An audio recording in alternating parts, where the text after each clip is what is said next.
Hey everybody, Marie Ridgeway here. I just wanted to reach out to all of you to offer you some support and ideas through this virtual platform. I know that these are strange and trying times, and we're all suddenly living in this, and it seems like nobody is unaffected really. I'd like to take about 15 minutes or so and just talk through a few things that might help outline what we're experiencing, offer some framework for what's going on, and some ideas for creating a mindset that can help us become and stay resilient through all of this. So I know that we have kind of a new operating mode and we need it to be sustainable for however long this is going to go on. Everything here that I'm going to talk about is for you to take what you'd like and leave the rest. I'm experiencing my own share of stressors and losses, so we'll just walk through this together. So I'm going to switch over here to some screen sharing mode and have you take a look at the PowerPoint that I created for you. So I think we're switched over now, and then I'm just going to go to the slideshow mode. So first I'll just outline the way that things have kind of suddenly changed. Slowly at first, maybe we sort of knew they were coming, but then it was a pretty sudden shift that a lot changed for us. So we now have social distancing and isolating on purpose, which is really not great for our mental health. We've got changes to routines, interruptions to all aspects of life. Some people are working from home now, and for some that's a big positive, and for others it's a huge source of stress for lots of different reasons. There's a loss of childcare. School-age kids are at home full-time. Suddenly some of us are teachers randomly, even though that's not something that we're great at. There's lost income and lost jobs. Health and safety procedures and guidelines are having to be ramped up and put into place. And then there's the risk and fear of illness and the actual illness itself. Along with this is information overload about all the risks, about all the negatives, all the bad things that are happening related to the illness. And so that has led to a sudden increase in stress and anxiety. There's panic and uncertainty really on a global scale. And I think because of all the input we get about the negativity, it's easy to fall into slippery slope thinking. So slippery slope thinking is a fallacy. It's the idea that because a small step is taken in a negative direction, that's going to lead to a chain of events and culminate in something, extraordinarily negative.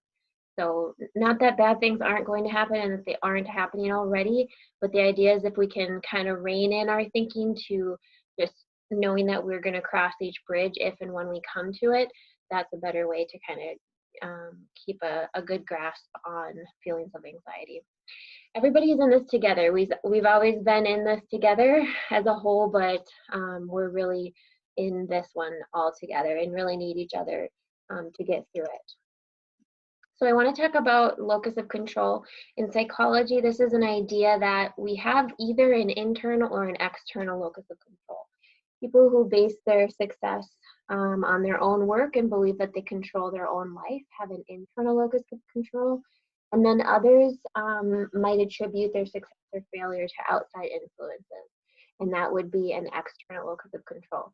Having a mainly internal locus of control is a resilience factor for getting through tough times like this and life in general. It's good to be aware of what you can control and what you can't. So what we can control is our thoughts. You can literally choose your thoughts, like you pick out what you're going to wear each day. You can also choose your actions. You can choose what to do about what's happening in your life. You can choose your effort and your attitude. So how much effort are you going to put towards anything and everything?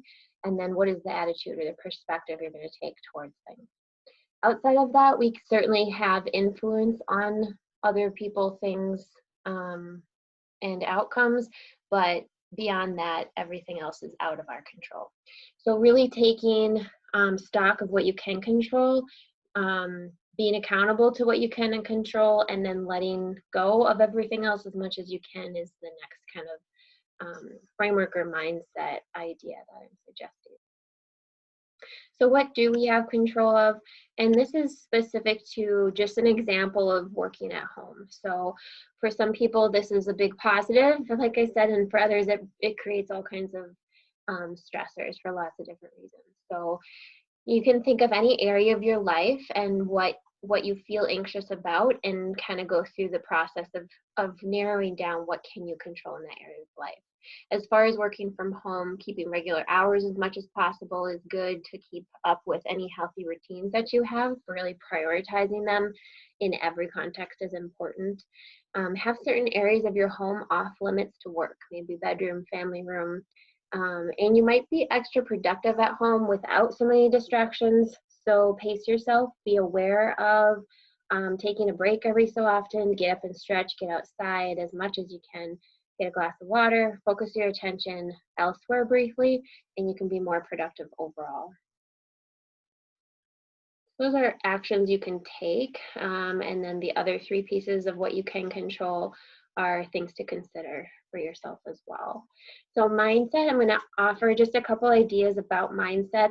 There's this idea of having a growth mindset, and this might be a time for learning and implementing skills you've already developed. We've all experienced hard times before this, and whatever got you through those, you already have and know how to do, and they're going to apply here as well.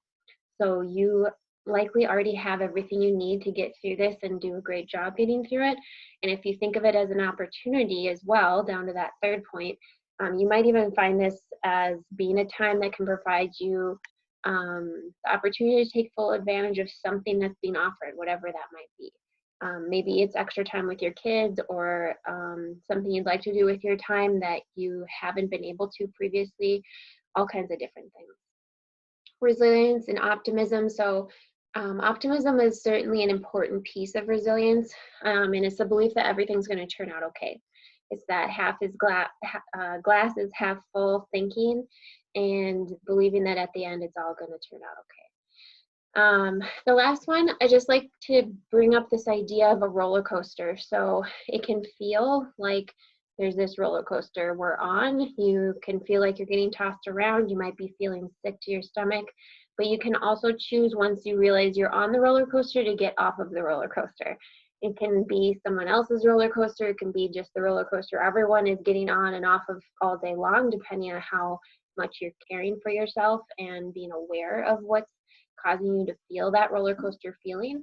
But it's just something, kind of a visual to keep an eye on, to help you feel more resilient. A couple other things here I'll mention is togetherness. The more that you realize you're not alone, and the more connected you can feel to your colleagues, your peers, your family, your friends, your loved ones, the more resilient you'll be through all of this. It really is tried and true researched fact that the more support you feel during hard times, the more resilient you'll be through them. So whatever you can do, and whatever those around you who are making decisions also can do, is going to be really beneficial to increase that feeling of support. Gratitude and action are like antidotes to fearfulness and anxiety. So it's almost impossible to feel both grateful and fearful at the same time. And then if you are feeling anxiety, taking action, doing whatever needs to be done to feel prepared. Whether it's cleaning or doing a budget, or lining up some healthy routines that you can practice that give you some sense of control over what you can control, those are all really important. So as far as those healthy routines, I just want to, if you've got some healthy routines already, awesome. Lean on those heavily. They're extra important right now. And if you don't have one, now's the perfect time to create them. So sleep is the #1 go-to for stress reduction. Exercise is a close second.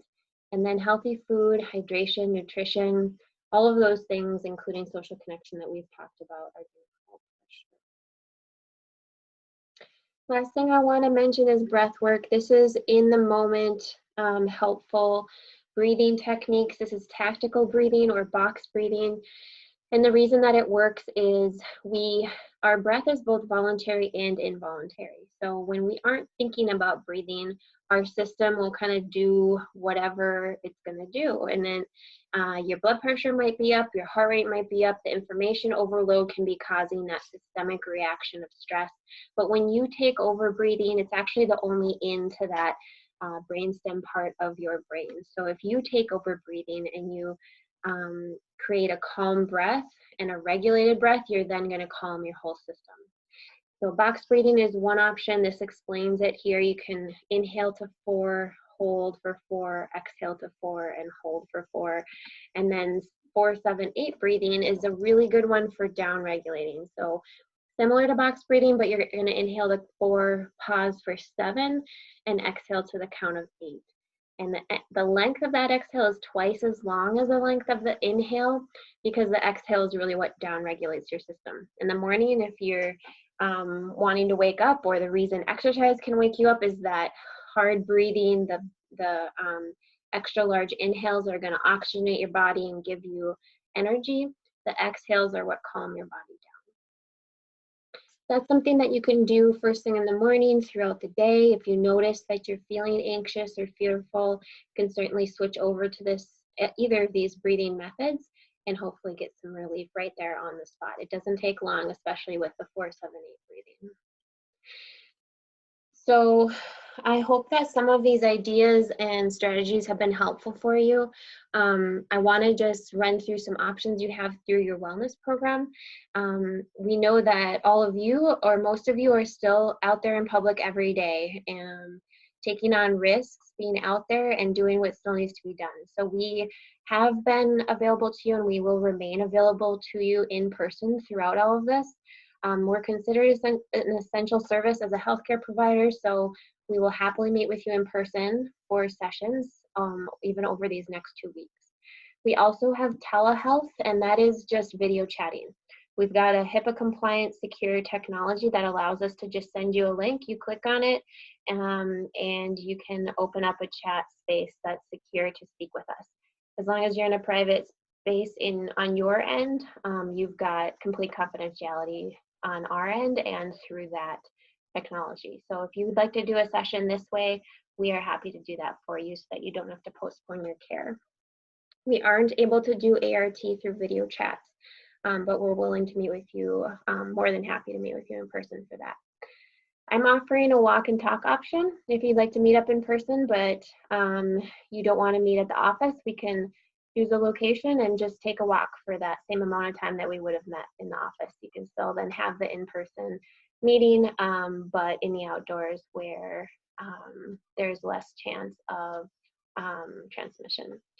If you want our assistance problem solving something that you have going on, just checking in about how you're doing, getting some additional support, or just venting, please reach out to us directly. You can text us, email, phone call, any of those things work. We're available to you, and we appreciate all that you're doing. Thank you so much for listening to this, and thank you for your service.